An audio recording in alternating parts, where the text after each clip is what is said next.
សួស្តីបងប្អូនអរគ្នាថ្ងៃនេះខ្ញុំបានមកដល់ចំការមរុំដែលខ្ញុំបានដាំចិត្តមហាត់ថ្ងៃនេះខ្ញុំនឹងមកប្រាប់ហាមរុំខាងខ្ញុំគឺវាធម្មជាតិដោយសារអីគឺដោយសារតែពួកខ្ញុំមានការចិញ្ចឹមនិងការផលិតជីកប៉ុស្តិ៍ក៏ដូចជាការចិញ្ចឹមចលែនបែបធម្មជាតិដើម្បីយកទៅប្រើប្រាស់ជាមួយនឹងដំណាំមរុំហើយខាងក្រោយខ្ញុំនេះគឺជាការចិញ្ចឹម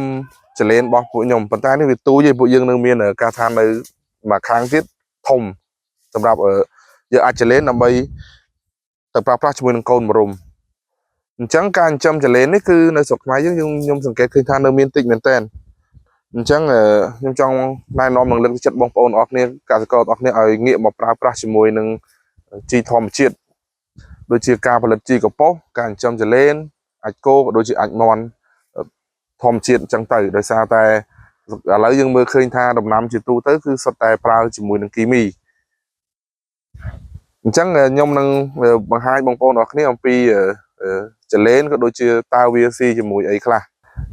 ការចិញ្ចឹមចលែននេះគឺវាអត់ពិបាកប្រហែលទេដោយសារតែចលែនវាអត់ត្រូវការអីច្រើនទេវាស៊ីតែអាចគោអញ្ចឹងអាចគោបងប្អូនប្រជាកសិករដែលគាត់មានគោគាត់គ្រាន់តែយកអាចគោហ្នឹងយកមកទុកឲ្យវាស្ងួតមកដើម្បី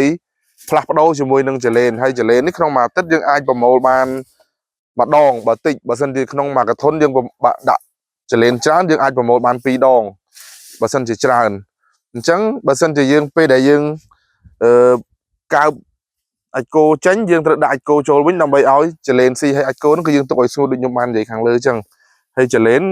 នៅដូចខ្ញុំនិយាយថាវាអត់ពិបាកដាំពិបាកចិញ្ចឹមទេគ្រាន់តែថាយើងគ្រាន់ចំណាយពេលជាមួយវាក្នុងការស្រោចទឹកមួយអាទិត្យដូចជា2ដងដែរដើម្បីឲ្យវាសើមរហូតអត់អាចឲ្យវាស្ងួតទេអាចគោដែលយើងដាក់ដើម្បីឲ្យចលែនស៊ីហ្នឹងគឺត្រូវតែសើម